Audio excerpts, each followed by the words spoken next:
Guys, welcome to HardReset.Info channel. Today I have Xiaomi POCO C75 and I want to show you how add event to your calendar on this device.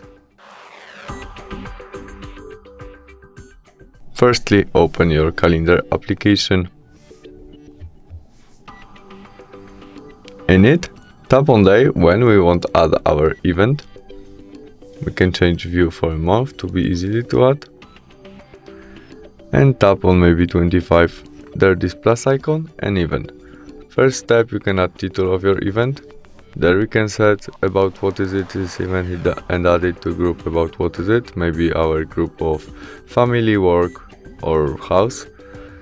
This part we can set when event start, in which time and finish, or we can set it will be all the event. Repeat of that if we need it.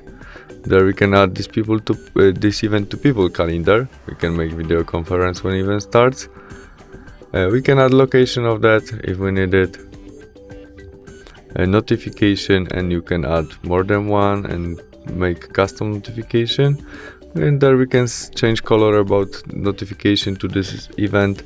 Add description and attachment. After you set all you need, you mustn't add everything. Press save and we have it. Thanks for watching. See you soon. Bye.